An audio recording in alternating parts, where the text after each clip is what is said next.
Buenas noches, bienvenidos a Tiempo Después, soy Melania Urbina. Muy buenas noches a todo el Perú. Mi nombre es Juan Luis Orrego, bienvenidos a Tiempo Después. Inclusión es una palabra que escuchamos últimamente muchísimo, pero ¿sabemos realmente lo que significa y qué debemos hacer para que la inclusión sea una realidad? Y veremos cómo históricamente la inclusión ha estado en el Perú desde los tiempos prehispánicos con la Organización Andina. En el programa de hoy, la inclusión en el Perú.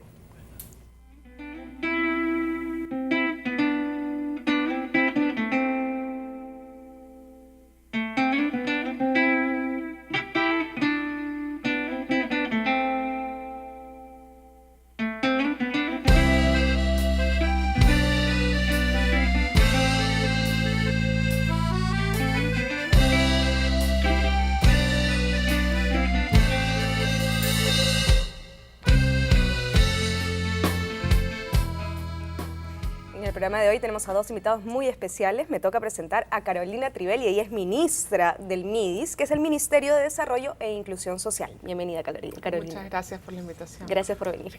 Bueno, esta noche también nos acompaña Francisco Hernández, él es historiador, profesor de la Universidad Católica y autor de varios libros sobre el mundo andino prehispánico, especialmente sobre el Tahuantinsuyo y los incas. Buenas noches, Paco. Buenas noches, ¿qué tal, Johnny, Melania, Carolina? Bueno, para iniciar el programa, Carolina, ¿cómo podemos definir lo que es inclusión?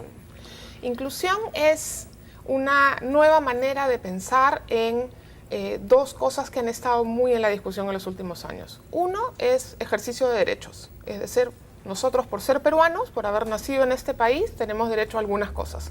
Sin embargo, hay algunos peruanos que no pueden ejercer ese derecho, a tener un DNI, a ir a la escuela, a recibir vacunas, a tener atención de salud, a desarrollarnos en lo que nosotros querramos hacer.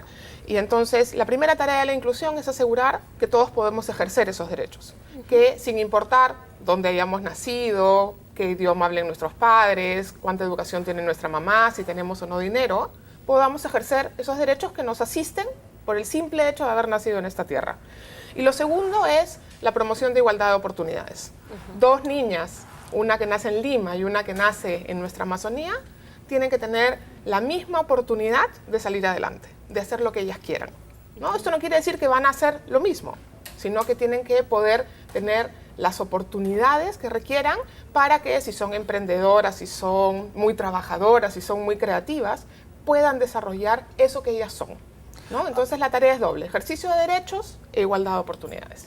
Ahora, si existe un Ministerio de la Inclusión como una iniciativa desde el Estado mismo, eso quiere decir que se ha reconocido que históricamente el Estado peruano y los estados latinoamericanos en general han sido excluyentes. Exacto, y lo que vemos en el Perú y en América Latina y en muchas otras regiones del mundo es que hay un conjunto de circunstancias que afectan a grupos de ciudadanos y ciudadanas que les impiden ejercer sus derechos o tener igualdad de oportunidades. Te doy un ejemplo.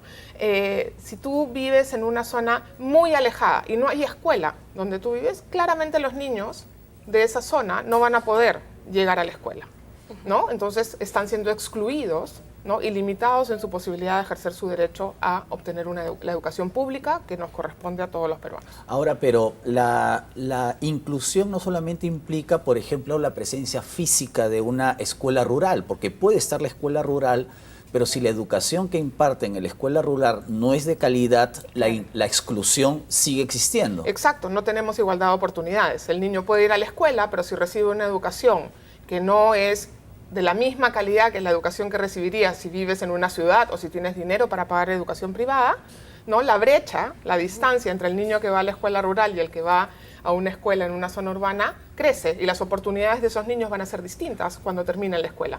Entonces, el desafío de la inclusión no es solamente que la situación de todos los peruanos mejore, por ejemplo, que se reduzca la pobreza en el Perú, sino además que los que están más atrás, los que están recibiendo estos servicios de mala calidad o que los reciben solo a veces o que no los reciben porque no hay quien se los ofrezca, puedan irse acercando a el estándar de calidad que queremos. Porque el ejercicio de derechos y la igualdad de oportunidades se logran no solamente cuando tenemos acceso a las cosas, sino cuando tenemos acceso a servicios de calidad, ¿no? Tenemos que dejar de pensar en servicios para pobres y pensar en servicios para ciudadanos, ¿no? Y ese es el compromiso de un ministerio como este. en primer lugar, dejar sentado que reconocemos que hay exclusiones y que tenemos que trabajar en cerrar estas brechas, no solo de acceso, sino de calidad. Paco, si retrocedemos en el tiempo, ¿podríamos decir que en el Perú antiguo existía la inclusión? Yo creo que sí, y no solamente creo, sino creo que el Perú ha vivido un proceso de exclusión donde se ha ido incrementando la pérdida de derechos de los ciudadanos. O sea, todo lo que decía Carolina ahora ha ido reduciéndose. Para poner un par de ejemplos, en el mundo prehispánico, evidentemente, todo el mundo podía hablar su lengua materna y tenía derecho a que se le entienda en su lengua materna y tenía derecho a que nadie lo discrimine por hablar una lengua diferente a una lengua común. En la colonia eso va a ser un poquito revertido, pero sin embargo la gente tenía derecho a ir al Poder Judicial y hablar en su lengua materna porque habían intérpretes en todas las partes, porque habían cátedras de quechua y de aymara en todas las universidades obligatorias para todos los profesionales. Y hoy día eso no es así. Los quechohablantes, los aymarablantes, por ejemplo, no pueden ir al Poder Judicial a hablar en su lengua materna pese a no entender el castellano. O sea, seguimos con esa cultura dominante y no solamente eso, como vimos en alguna oportunidad, hasta en el Congreso se les impedía hablar en su lengua materna y se les discrimina además por no hablar castellano o hablarlo entre comillas mal, ¿no? Y podríamos decir que la llegada de los españoles, espero no meter la pata, pero digamos que ahí se inicia la exclusión. De alguna forma empiezan los originarios del Perú a ser considerados ciudadanos de segunda categoría, ¿no? Es decir, a no tener lo que decía Carolina hace un rato, ni igualdad de oportunidades ni igualdad de derechos. Tenían leyes diferentes, tenían obligaciones y derechos diferentes, se les asistía de distinta manera. Y la independencia también es lo mismo, ¿ah? Porque viene la independencia, San Martín dice allá los indígenas no pagan tributo, pero viene Bolívar y lo restaura, ¿no? Y tú pagas tributo por ser indígena. Yo voy a pagar un impuesto por ser ciudadano. Entonces empezamos a crear divisiones, exclusiones, que es lo que estamos pagando ahora. Claro. Y el MIDIS intenta empezar un proceso de transformación que a mí parece muy loable, ¿no? Ahora, yo tengo una hipótesis. Es cierto que el proceso de exclusión empieza en el siglo XVI porque hay una ideología, hay ciertas instituciones jerárquicas, en fin. Pero de todas maneras creo que en el virreinato había menos exclusión que en la República. Por supuesto. Porque, por ejemplo, tú has mencionado el tema de la evangelización. La evangelización era en idioma originario, o sea, los curas tenían que aprender el quechua, el aymara, incluso las lenguas amazónicas, pero en la República la educación fue en castellano. Durante el virreinato, los indios, ¿no? El mundo indígena seguía representado por sus autoridades tradicionales, que eran los curacas, que eran los mediadores entre el mundo andino y el Estado español o las autoridades españolas, ¿no? Incluso la corona, había el mandato expreso de la corona por hacer respetar las tierras de las comunidades. Todo eso se fue perdiendo a lo largo de la República. O sea, la República criolla fue más excluyente que el virreinato, Paco. Completamente de acuerdo contigo, o sea, en todos los temas, incluidas las tierras. O sea, las comunidades campesinas pierden tierras en la República y cuando salían a reclamar, pero yo tengo acá mi título de propiedad que me dio el virrey Toledo, no, pero ya el virrey Toledo ya dejó de existir, ya nos hemos liberado del rey, somos independientes, esa tierra es mía y tú te quedas en nada, ¿no? ¿No? O sea, no solamente es una cuestión económica, es una cuestión social. Cuando en la colonia, por ejemplo, evidentemente con diferencias ahí, pero los colegios donde estudiaban los indígenas nobles se llamaba el Colegio de Príncipes de Lima.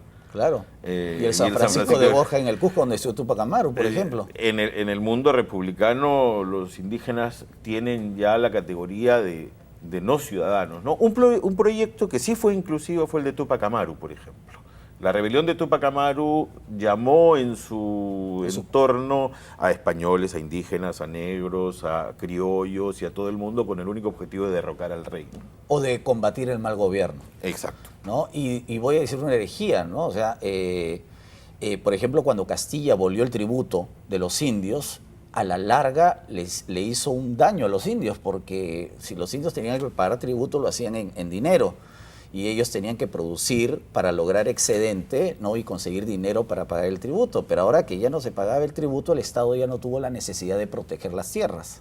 Y eso alimentó la voracidad de los latifundistas, de los gamonales, por hacerse de las tierras de las comunidades. Por eso, por ejemplo, cuando aparecen los movimientos campesinos de los años 50, 60, con Hugo Blanco, por ejemplo, en la convención, los campesinos lo que hacían era exhibir, como tú decías, documentos coloniales, que esas tierras usurpadas eran suyas. O sea, ese es el tema, por ejemplo, en el caso de los campesinos y sus comunidades.